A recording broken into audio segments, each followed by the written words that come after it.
I might have just deleted the beginning of our previous recording. So everything we've recorded up to now is. You know that meme where it's like Bob and he's just like it's like that gif of him just like staring. That was my honest reaction to that.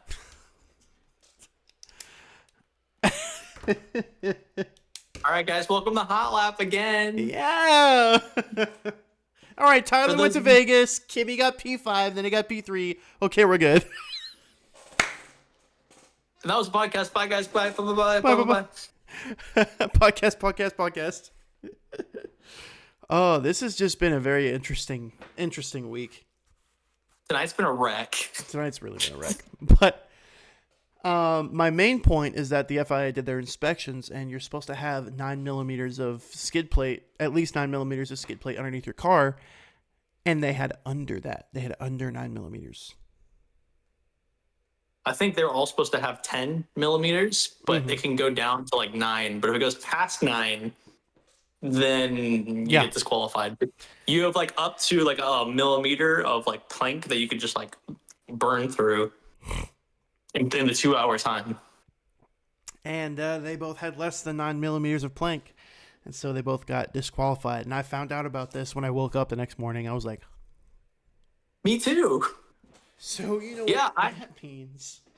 I was in my hotel and I was like about to go to bed, and I looked on Instagram and I saw from ESPN F1 it was posted 18 minutes before I saw it, and it was like McClaren is being investigated by the FIA. More on this to come soon. And I'm like, interesting. And then I went to bed. And then I woke up, and then you texted me and you were like, McClaren got disqualified from the race. And I'm like, Yeah. you're fucking kidding. Yeah, because I woke up and I was like, I had literally one eye open. I was like, look at my phone. I was like, and yeah, McClaren double disqualification. I was like, oh my gosh. And so I called our friend Matt. He is not a morning person. He did not appreciate the call very much. But I called him anyway, and I was like, dude, McClaren just got disqualified, like double disqualified. He was like, okay, so. I was like, okay, cool, bye. And then I texted you, and I was like, dude, McClaren double disqualification. You know what this means? Do. Max Verstappen. Dude.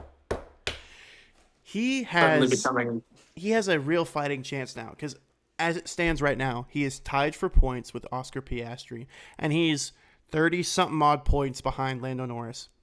He has the opportunity. I think there's like 58 points left on the table for like the next.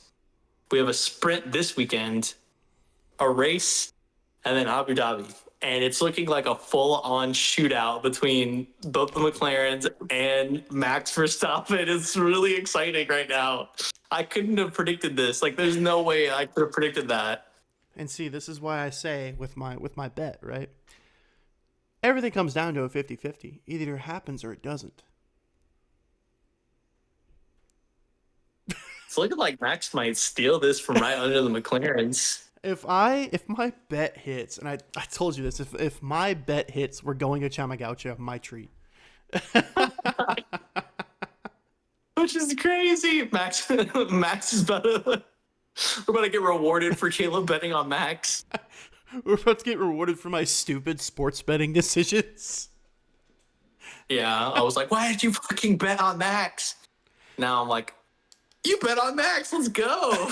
I was like, dude, listen, it's a $25 bet with a $175 payout if he wins. I was like, honestly, I'm fine. I'm fine with losing 25. And then now I'm like, oh. Now we just need Cadillac to win next year. And win the constructors next year. Bro, if they fucking, I swear to God, if you end up being right on that, I'm literally jumping off a building. If I end up being right on that, we're definitely going to Chamagaucha on my treat. With that money, absolutely. Aren't you set to make like a stupid amount of money if you like win Cadillac, like winning the constructors? 12.5 grand. against a $50 bet. Yeah, that's unreal. Yeah. But if I mean, I want you to be wrong just so I can say I told you so, but I also want you to be right because that's lit. honestly, if my bet for Cadillac winning constructors next year hits, I'm gonna be 12.5 grand richer.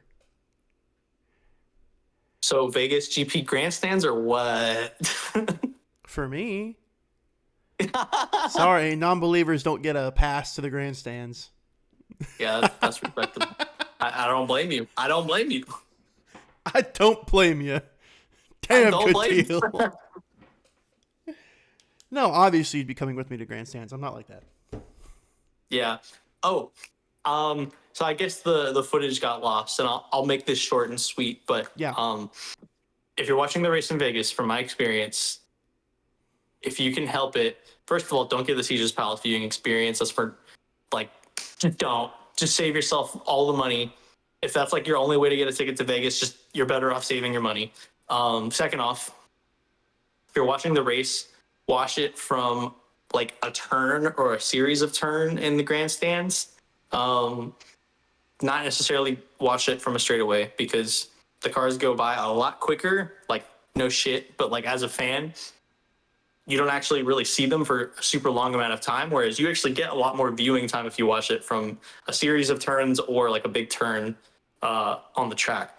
My recommendation is probably if you're watching it in the grandstands, preferably I would watch it by like the Las Vegas Sphere when they're like kind of like doing the like S into like that straightaway on their like left hand side. That's how you get a pretty good view of the cars. That's my personal suggestion after seeing the race live in Vegas. yeah, no, that's completely fair. And you did send me some videos, and I was just like, is that really it? Yeah.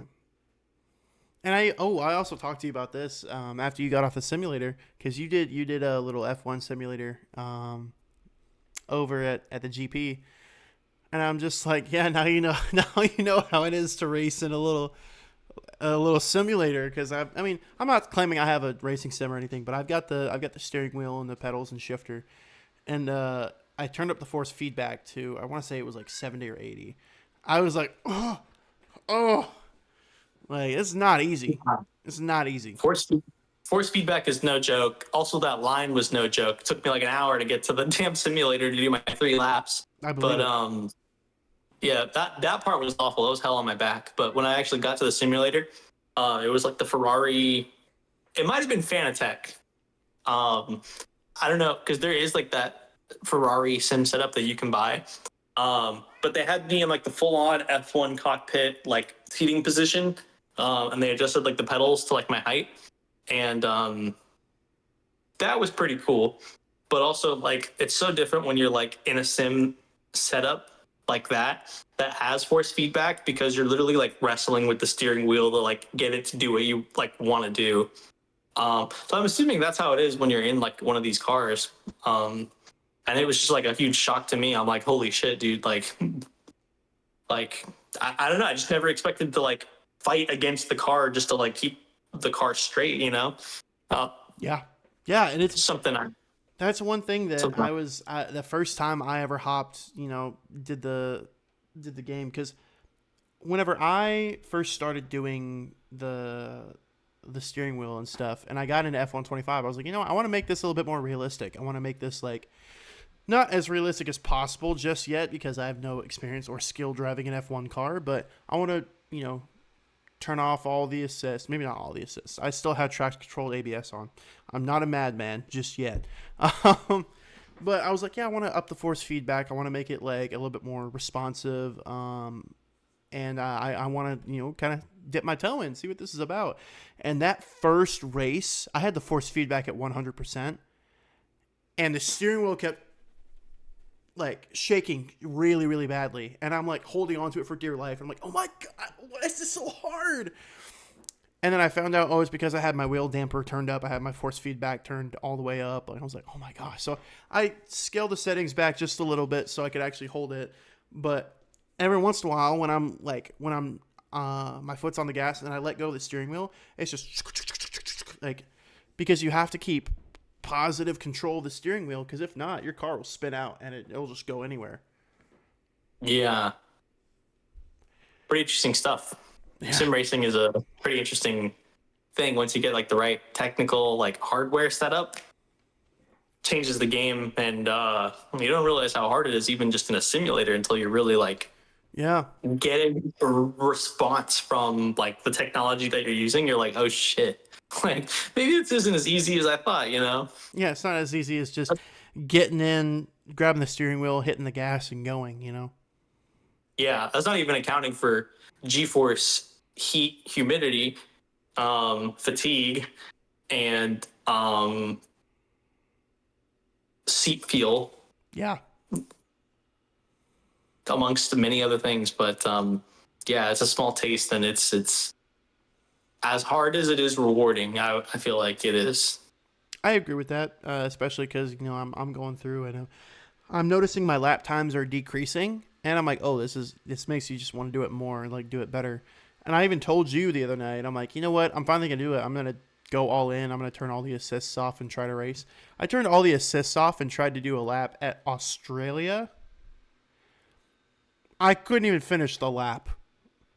I was spinning out left and right. Like, first it was understeer, then it was oversteer. Then my back tires were making more power than my front tires. And, oh, my brakes were locking up. And I'm just like, how did these guys do it?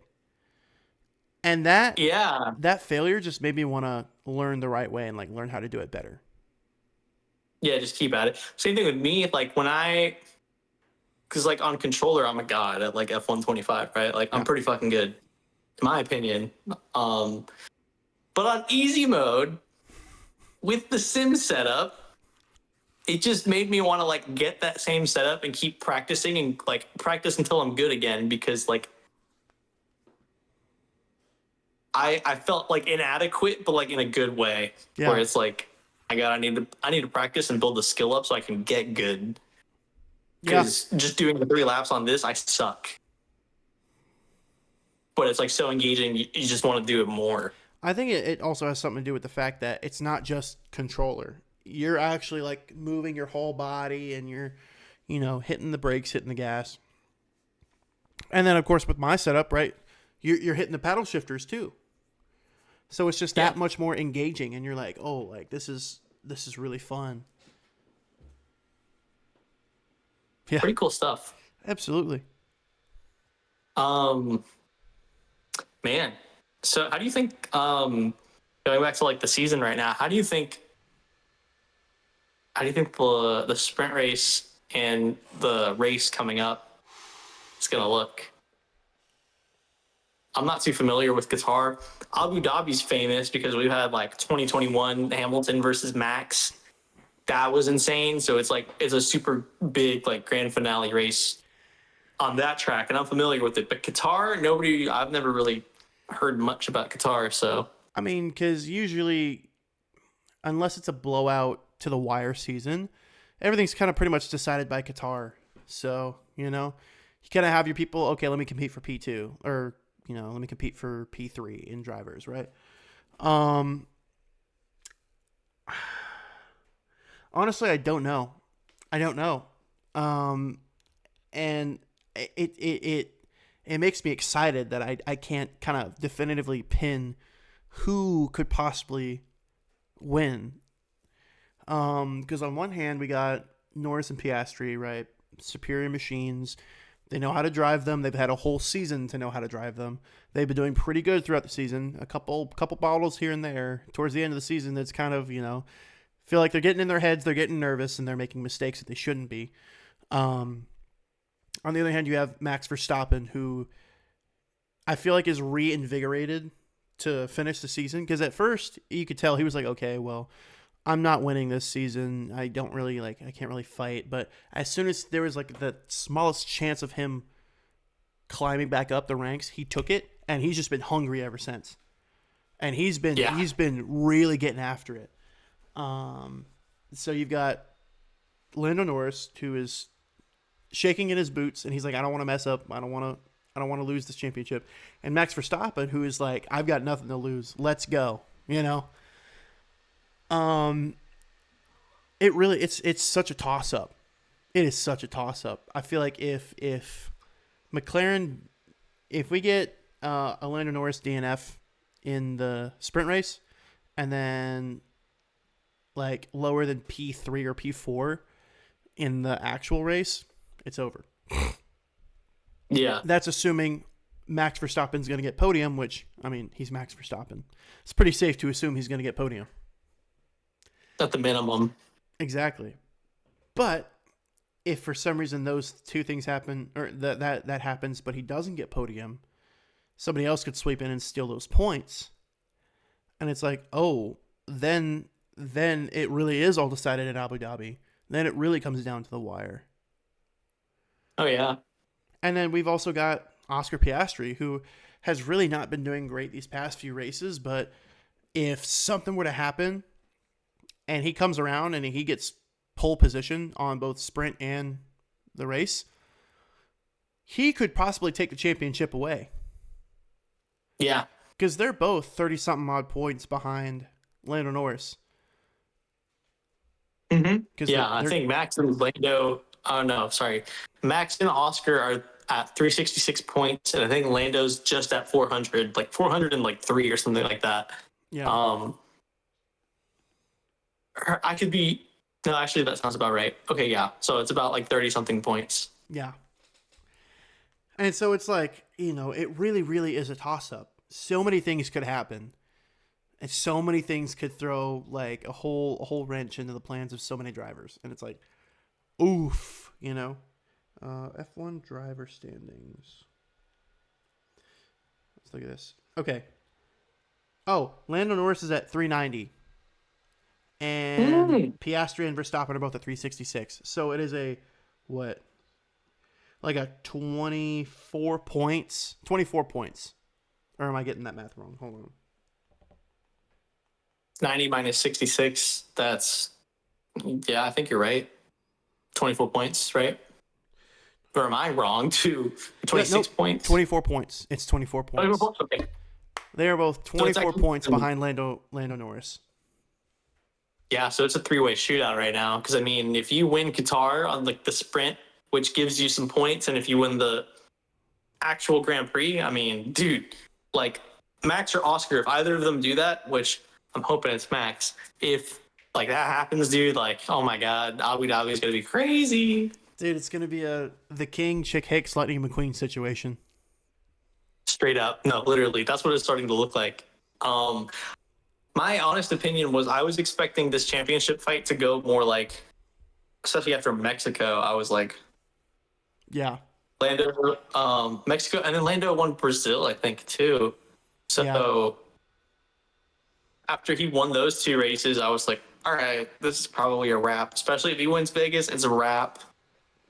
I'm going to watch the races, but it won't be that great because it's pretty much just going to be Lando. Everything got shaken up in Vegas. Mm-hmm. The house always wins. The house always wins. Dude, yeah, for real. So everything just got shaken up, and now instead of it being kind of like looks like that boat was starting to sail towards Lando, winning the championship. Now it's just like it's all back on, and now it's just getting like intense for fans. Oh, it's getting so juicy, so juicy. More than anything, I want Max to win. And he actually, from this like Red Bull marketing, like the team and him, like in interviews, like it's seeming like they're pretty certain they're gonna take the championship away from McLaren.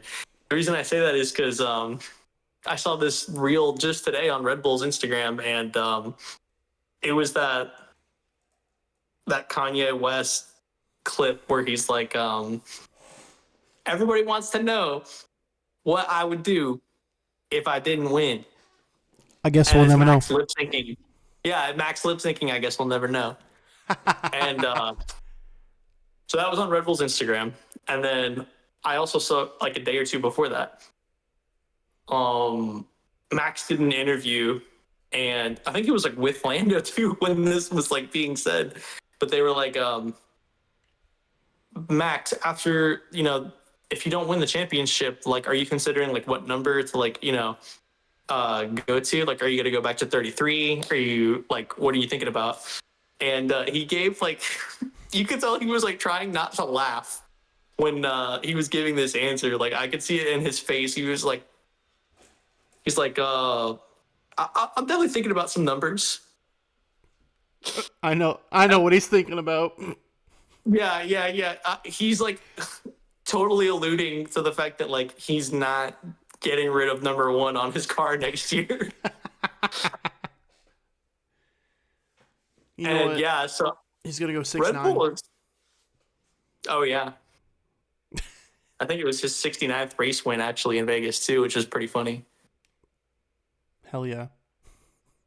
But besides the point, Max and Red Bull, they're really confident they're gonna take this away from McLaren. And I mean, more power to them. Like hell yeah, dude. Yeah. Um, so we're gonna have to wait and see. I think the sprint race is gonna be pretty reflective of like how Qatar might go. Um, we're gonna have it's race week again this weekend, so that's exciting. And Yeah. definitely we'll be tuning into that. And shit, man, it can go three separate ways. It's an all out shootout right now, and wow, it Yeah. went from being like us looking forward to like what's gonna happen next to us. Like we're on like the edge of our seats right now as fans. We're just like, holy shit, dude, no way. Absolutely. I agree. It's like, midway through the season, okay, it's kind of a wrap. McLaren already won constructors. I guess they're gonna win. And then now it's like, Dead ass. are we dead ass right now?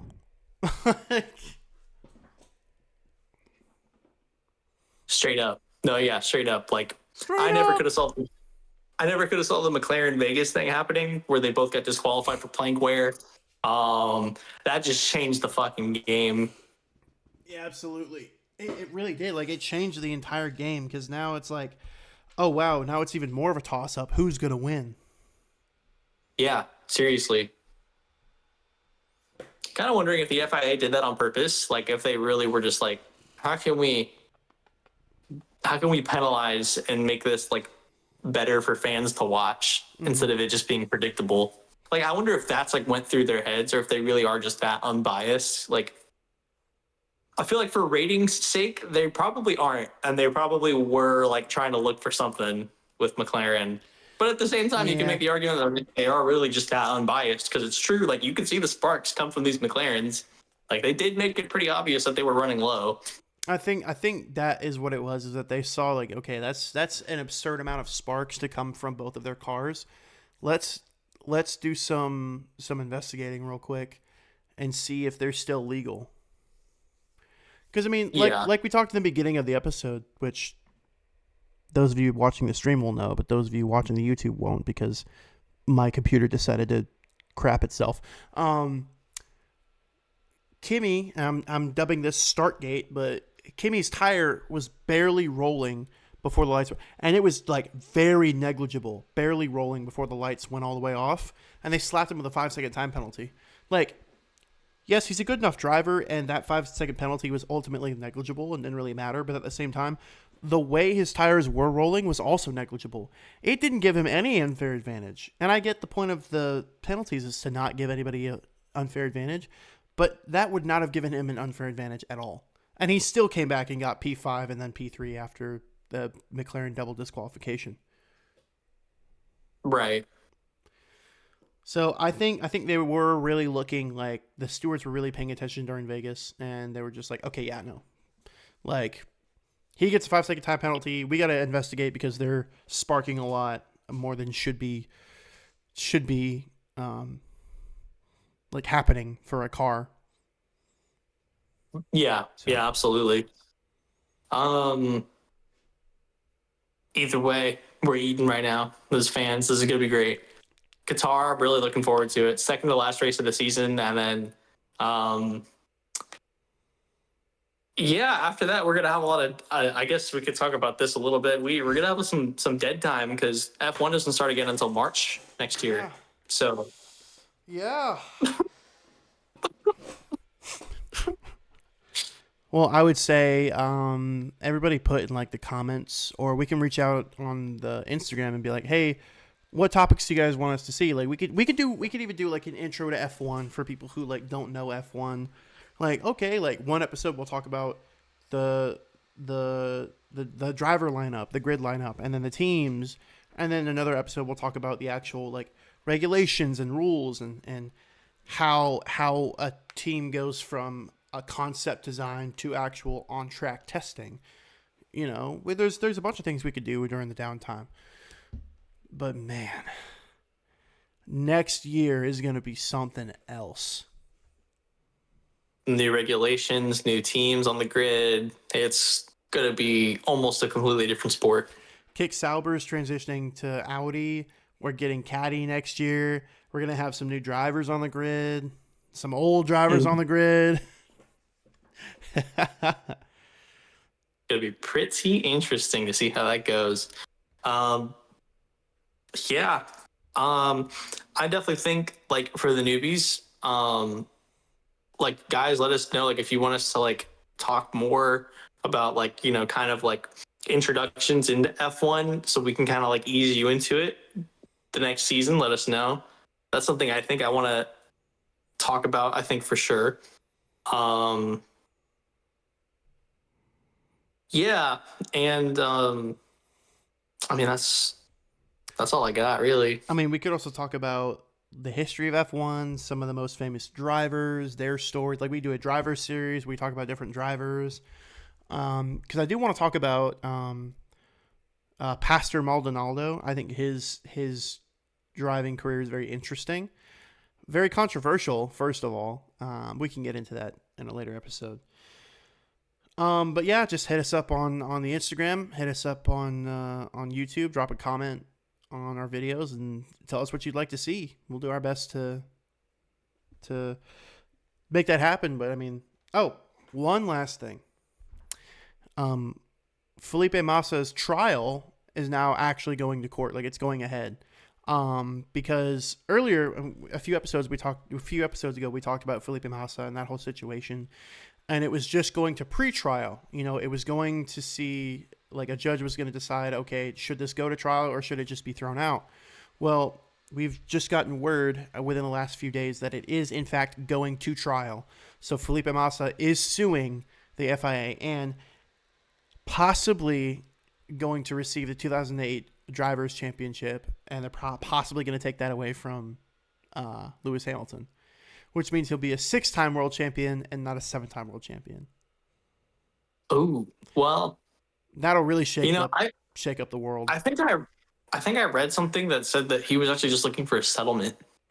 Yeah, I'll look more into it. I thought the original what he wanted was the championship like title, and then he wanted it was like a few $1,000,000, like tens of millions of dollars in damages because you know, his branding was affected. He didn't get the perks of being a world champion. He didn't get the sponsorships, stuff like that. So we'll have to wait and see what that is. I'll do a little bit more information and get back to you next episode.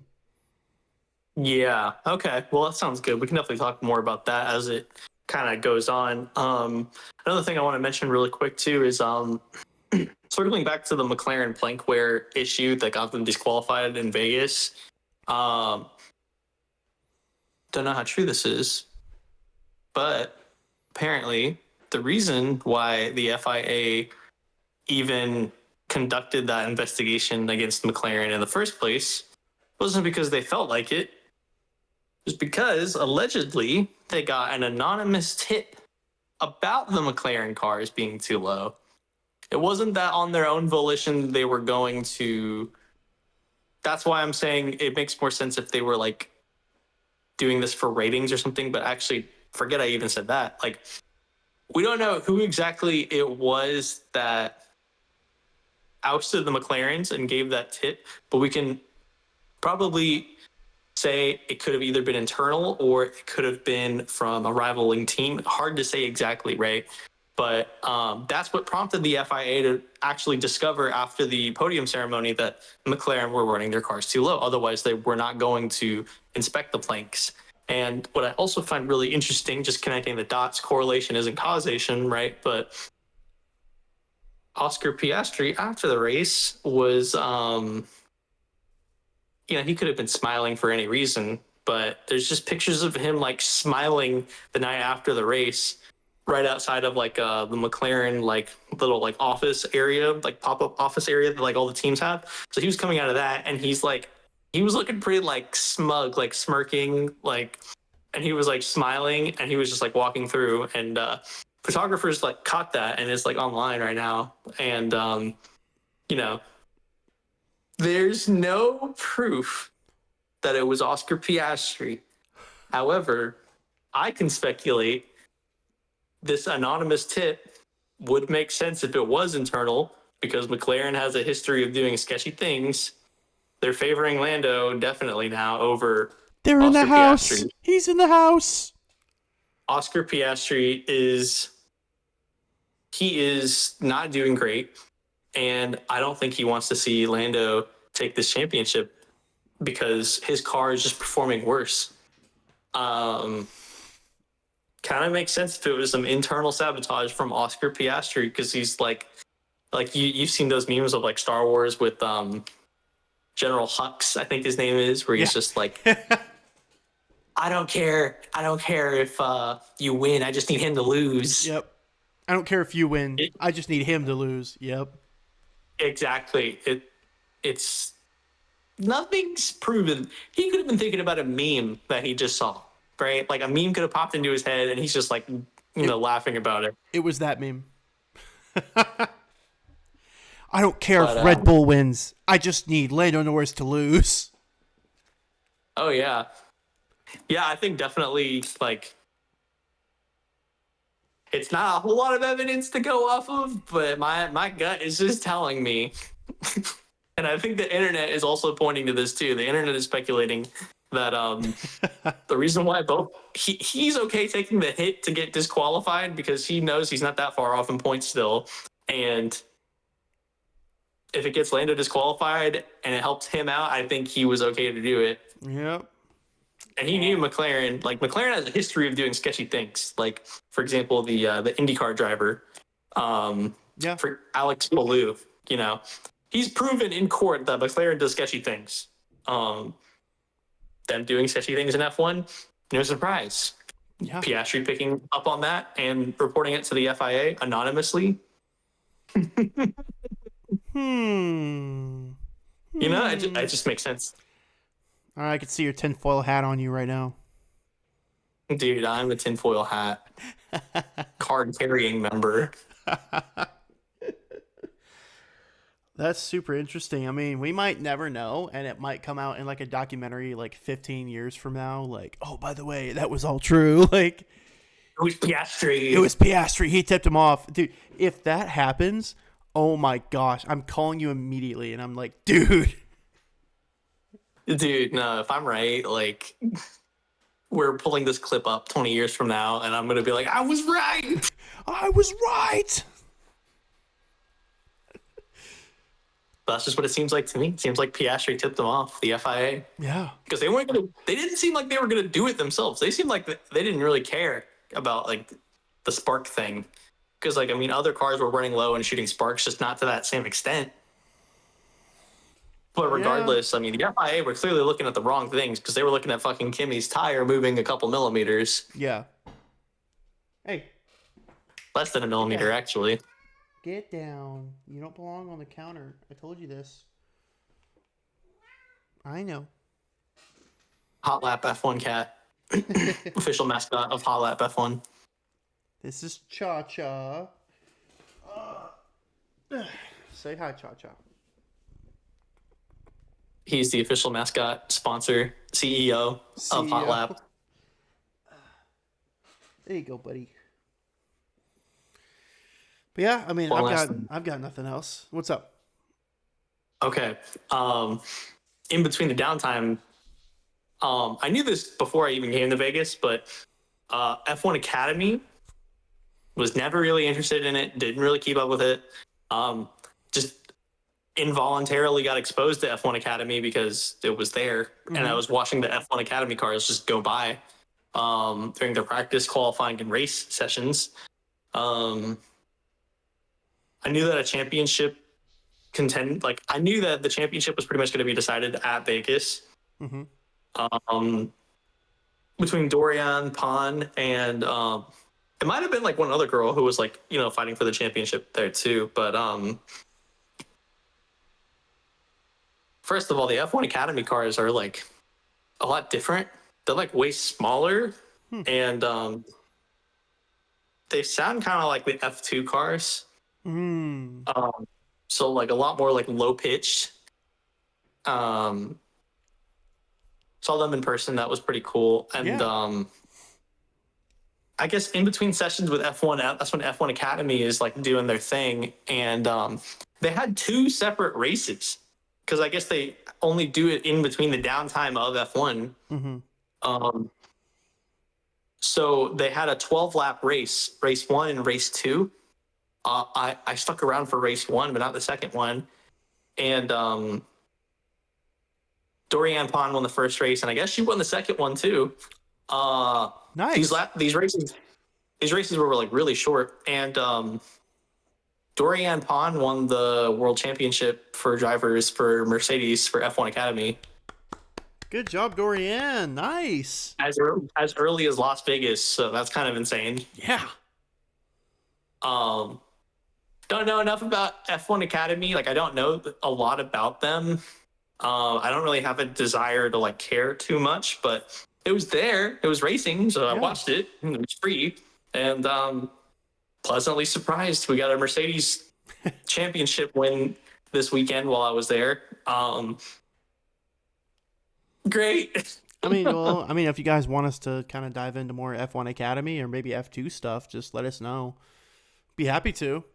I mean, I had never really had an interest or anything in F1 Academy, but hey, I'm glad that Mercedes made off with a win this year in F1 Academy. That's awesome. Yeah, we had a 1-2-3 finish after the McClaren DSQ. Wow. On P1, George Russell P2, Kimi Antonelli P3. So it was a great weekend to be a Mercedes AMG fan for me. It's been a great weekend for me. Hell yeah. Yeah, so Viva Las Vegas for sure. Viva Las Vegas, that's for sure. I think that pretty much wraps it up. I think we can close out with that. Viva Las Vegas.